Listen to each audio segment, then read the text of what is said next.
I still don't think they found the right sort of mix of the front three and what the best front three is. I wonder whether he'll play Saka. He rested in that first half. I personally wouldn't. I would like to see Saka rested.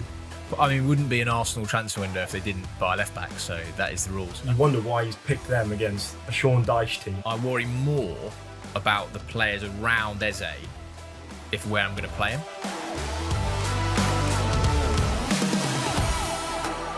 Hello and welcome to the full Arsenal Sun Sports brand new Arsenal show with myself, Joshua Hall. We're going to be bringing you everything we're hearing from behind the scenes at the Emirates, at London Colney, and everything that's going on beyond the headlines. Joining me today is Arsenal reporter, a man who's really got his ear close to the ground at M5. It's Simon Collings. Simon, excited to get going? I'm very excited to get going, yeah. Particularly given we're getting to the business end of the season. So, yeah, let's go. Yeah, we are getting towards the business end of the season. I suppose there's no place better to start than this weekend's result. It ended up being a bit of a strange one, really. We probably thought that Arsenal should have done more in that game, but they still come out 1 point better off than they were, given the results elsewhere. Is that a missed chance, a missed opportunity? Yeah, it's a weird one because I think if you'd have said on Friday night to Arsenal fans, look, you'll wake up Monday morning and you've extended your lead in the title race, they'd have been very happy. Just the manner it came about, you're kind of left wanting more, aren't you? Similar to the Liverpool game, wasn't it? Where you had the opportunity to put your foot down, really take control of the title race. And they didn't do it. Frustratingly so. I thought Forest did well, made it a difficult game. But I do look at that team after playing at Chelsea, which felt like it took a lot out of the team, and then look at the team that played at Forest and wonder maybe were there some sort of tweaks that Arteta could have made. And I'm sure, with hindsight, there probably would some things he'd have done differently, I think. Yeah, I think when you look at that starting lineup as well, decided to rest Saka, started Martinelli, ends up taking him off at half-time. Is there a few rude mistakes there, things that you should have done differently? Yeah, I feel like the front three, I don't know what you thought, but just the combination of them all feel like players who are, I don't know how to put this politely, not necessarily massively ball secure in the way they kind of keep possession. Like they very much want to run in behind, they want to take players on, which is great when it comes off, but I felt like it just lacked someone like a Saka, someone like a Trossard, someone like a Jesus who can sort of get the ball and link it a bit. And I just felt like the chemistry wasn't quite right there. And I always think with a manager, it's quite telling the changes they make. And the fact he made an attacking sub at half-time and then he made more before the hour mark is probably Arteta saying he got his team wrong. Yeah, I think he probably did. I think you're right. I think those players, that front three as well, if you look at, like you said, they like to get in behind. You wonder why he's picked them against a Sean Dyche team, that not only a Sean Dyche team, but a Forest team that even before then, under Nuno last season, they were all about defensive solidity, all about sitting behind the ball and catching teams on the counter-attack. And you think there's players better suited to that, your Ezes, your Trossards, Saka, of course, that can sort of make things happen, offer a little bit of spark. I mean, that's now 180 minutes without scoring a goal. Where does that leave us? How do we unlock defences? We spent big money on a striker in Victor Gyökeres. He's, as we know, not hit the ground running.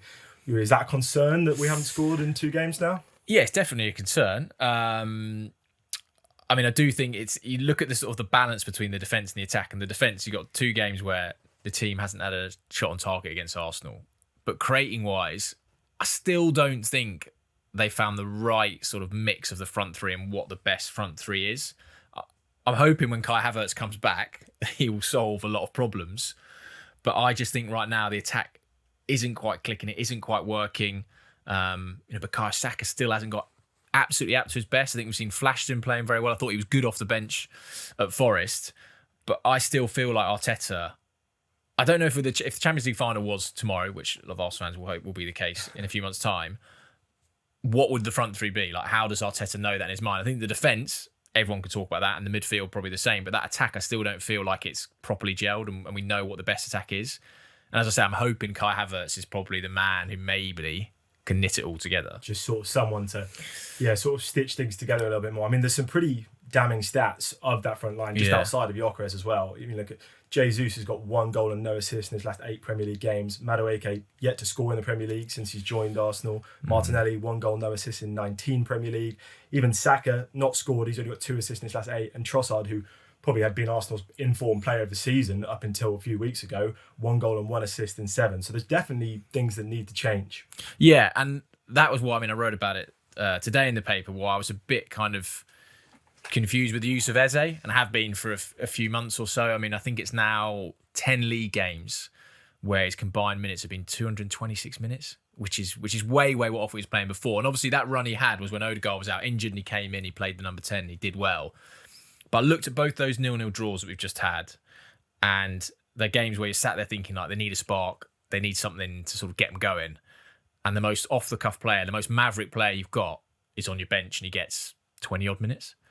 So I feel like they need to try and find some way to get Eze in the team. The last time he played on the left, which is I think where he would get in now, given, as you say, Trossard struggling, was the Villa game where Matty Cash ran off him and he got hooked at half-time.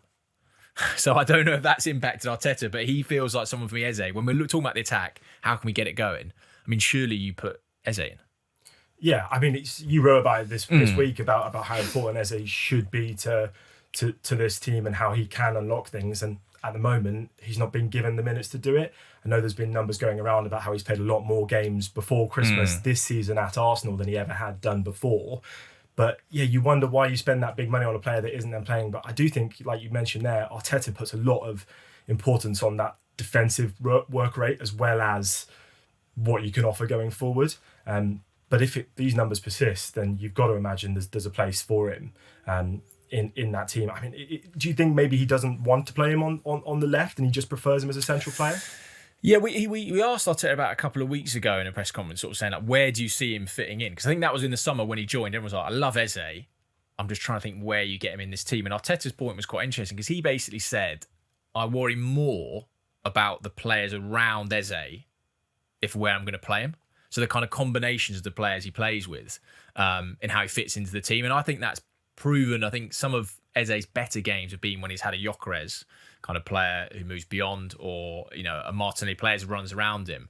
And I think it's about trying to find the right combination for him. One thing I would like to see that we haven't seen really at all is him and Odegaard together at times in games. I think it's one league game they started together. Both in a central area. I just think when you're chasing a game, when you need a goal, having those two as two number 8s next to each other, like both really creative players making things happen, I think it'd be really fun to see. And it's the sort of thing, Pep at City would do, and even Wenger when he was there, just sort of throw all the attacking players on, let's go for it. I don't feel we've seen enough of that, and I think it would be something to try and explore. But for Arteta, the impression he's given to us is he's not worried about the position. It's about the connections that Eze will form, and he'll kind of work it out around the rest of the team, which, maybe is a worry for Eze if he hasn't got a nailed-on position where he wants to play you. I wonder whether as well that there's a certain aspect of that of whether what he likes is down that left-hand side is Calafiori playing with him. Because Calafiori is more of an overlapping fullback and then gives Eze a bit more space to cut back into that central area if he's playing on the left. And at the moment, obviously, Calafiori's been absent. Maybe that's why Eze's not getting those minutes. Look, we didn't create an awful lot against Forest, but we did create some big chances. Martinelli obviously missed that absolutely gaping open goal, which I'm sure he will be frustrated about. One thing we did have was almost a penalty shout. Mikel Arteta said after the game that he thought it was a clear penalty. What were your thoughts on that? I think I've seen him given. Yeah, it was one of those ones where kind of, I don't know, in cricket you'd call it like umpire's call, where if the ref gave it on the pitch, I don't think VAR's intervening and saying you've got that wrong. And similarly, when the ref hasn't given it, I don't think VAR's going to come in and say something. I did enjoy Ole Einar's Instagram post with a picture of Eddie Guerrero and saying about how he lies and cheats. I did think that was very funny. But that is proof, I think there was something there to be given. Arteta thought it was a penalty, as you say, pretty clear on it. But it's one of those where I don't think there was enough in that game to be like, oh yeah, if they had that penalty, Arsenal would have deserved to win it. I don't think they could use that as an excuse. And it wasn't one where it's an absolute howler. You've seen him given, but yeah, I can understand why VAR wasn't getting involved there. Yeah, I think perhaps the biggest takeaway that I thought is that I think maybe Einar's actually done that just to try and avoid a corner, because we've become so like threatening from corners. He sees it's going out and he's like, I've got to make sure this doesn't go out for a corner, because we know how threatening Arsenal can be from corners. So, ultimately, I think we've probably both agreed that it is, despite the fact in the title race, it's a point gained. We're now 7 points clear. I think Arsenal and the fan base as a whole will be looking at that as 2 points dropped. Is there an aspect of us cracking under the pressure there? Obviously, Manchester City lost. Some might say that gives you breathing room. There's less pressure on you, but really, it's that pressure to capitalise on that. Yeah, I feel like for Arsenal, I think they cope better in the title race this year than they have in years gone by. I know people look at that result and say, they didn't seize the opportunity, but I think overall, on the sort of when they had their wobble, particularly around Christmas time, I thought they actually coped pretty well under pressure. And I remember listening to Declan Rice speak earlier this month, and he was talking about how he hasn't even been watching the Man City games. I know Saturday's very different because, they played before and they'll know the result, but almost trying to take that out of the situation and just focus on yourselves. And that's how, talk about as the fans would do. You're looking at that as 2 points drop. It shouldn't really have mattered what City did, because the point is you should be going there and getting 3 points against the Forest team down the bottom. So I think they kind of almost need to look away from that and focus on themselves, which I think they have got better at that. And I think the way they cope with that wobble around sort of December time is proof of that. Yeah, I think that December thing as well is that the schedule is so busy over this time, and I think Arsenal have navigated that busy schedule better than anyone else in the league. That's why that gap has started to grow. But we saw it, didn't we? We saw the top 5 going into the weekend. Not a single team there won compared to the bottom 5 who haven't had those heavy fixtures earlier in the season. They all managed to win or draw. None of them avoided. They all avoided defeat. So I wonder whether that's the schedule as well. We know now that these 3 games in a row, they've all been away. There's Inter away coming up this week, and then finally back at the Emirates at the weekend, but for another massive game against Manchester United. I suppose that's a good time to move on to that game against Inter Milan. It's a shift in attention away from the Premier League. I think sometimes that magnifying glass feels so big. We actually had 2 games without it. You come straight back onto it for 1 game, and all of a sudden we're all talking about that points gap. And again, you get one little bit of respite against for Inter Milan. Before we get into the build up to that game and what we think might happen, we're going to hear from Sun Sports chief football correspondent Charlie Wyatt, who is in Milan. Hi guys, sorry I'm not there today, but as I think is pretty obvious, I'm at the San Siro in Milan ahead of tomorrow's game between Inter Milan and Arsenal. We'll be speaking to Mikel Arteta shortly, and Gabriel Jesus. He's going to be the player that will be talking at the press conference ahead of a fascinating game. And it's not only fascinating because it's a big match. It's Inter Milan against Arsenal. It's the Serie A leaders against the Premier League leaders. But it's also an interesting one because there's no pressure on Arsenal. Mikel Arteta won't be agreeing with that later. But because they're in such a good position in the league and they're top of the group stage, even if they lose here, they're still going to be top. They're very likely to be top on Wednesday, going into the final game next week. So I want to see Mikel Arteta give a rest to a few tired legs. I'm sure he will change or make some changes. Tomorrow night, we want to see Christian Norgard out playing, don't we? You want to see Miles Lewis-Skelly, maybe even Kepa in goal. I'm sure Jesus will be playing up front. Because for me, it's all about Sunday's game against Manchester United. Arsenal are in such a good position in Europe. They don't have to worry about this game. But equally, it will be a game that Arteta and Arsenal expect to win. Because I think the big difference with Arsenal now, we look at their progress in terms of Premier League, don't we? But for me, Arsenal are now one of the most feared teams in Europe. Every game they play in Europe, they expect to win. And that shows you the difference with this team now under Arteta. So anyway, I hope to be in the studio in a week or so. Look forward to it.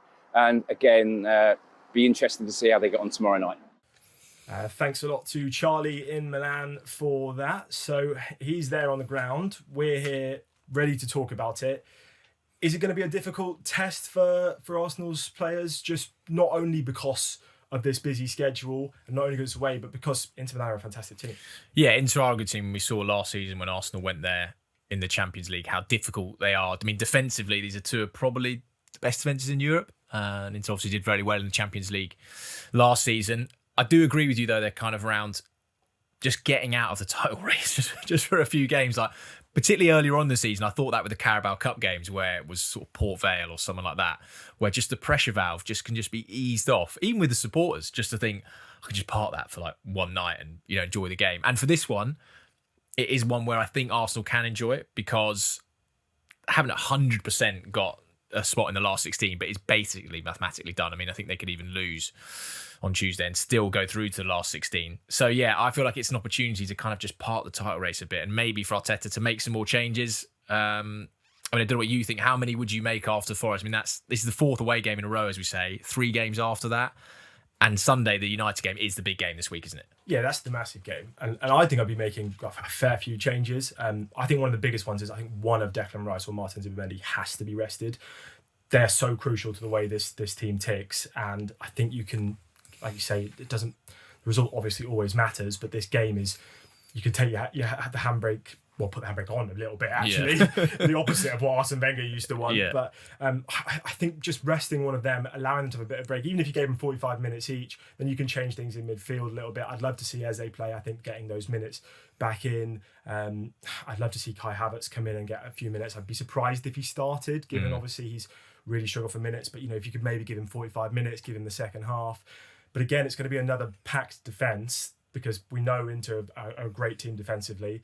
You mentioned earlier when we were chatting that maybe they're not quite the same defence that they were when they've got to Champions League final and things like that, but they've only conceded 4 goals in the Champions League this season. We've only conceded 1, which is obviously great. We've got the best defensive record. They've got the second best. But you're going to need some creativity on there, and I suppose Eze's the man that could bring that. I wonder whether he'll play Saka. He rests him in that first half. I personally wouldn't. I would like to see Saka rested for Manchester United. I think it's a more important game, but I think Mikel just wants to win every game. He's that kind of manager, and I wouldn't be surprised if I saw a really, really strong lineup. Yeah, it's the sort of game maybe in years gone by, Wenger would have quite happily thrown a few kids into the game, but Mikel Arteta just won't do that. We just know that. I remember being at Port Vale earlier this season, and the team sheet comes out, and Bukayo Saka's playing, William Saliba's playing, Eze's playing. He won't. He's not going to go and throw the kids in. And also, I think the Portsmouth game earlier this month kind of showed you don't have to. You can make 10 changes and you can still put a really strong team out. Saka for me is the one where I think he will play, simply because he only played half an hour at Forest. But I would just be thinking, just have him a night off and save him for the weekend for Sunday, which is a huge game. Madueke can play again. He's not then going to play against United. Agree with you on the midfield. Just try and give one of those guys rest. Zubimendi has played a lot of minutes. I think we've seen how important he is to the way that team functions. But yeah, I think it's certainly feels like a great chance for Kai Havertz as well. We've seen flashes of him, and just to try and get even half an hour under. And Jesus as well, I think he'll be hoping to start, because we started talking right at the beginning, didn't we, about Gyökeres and how it's quite not working. All those other strikers in the squad will be thinking, if I can get a chance, I can show why I should start, and they'll all believe they can be, the Premier League striker, if you want to call it that. It's quite hard. I think the Gyökeres thing is always an interesting debate, because we had the debate, a lot of Arsenal fans, about the Portsmouth game, about whether or not to start him against Portsmouth just to build his confidence up. And I know Inter Milan is not the same as Portsmouth, but we know he's played well in the Champions League before. We know he's a Champions League striker. He did it on a consistent basis with Sporting. And you feel as though if you did play him against Inter and he got a goal, then that would only bring his confidence up more. I thought he was building his confidence against Chelsea. He looked really good, probably his best game in an Arsenal shirt.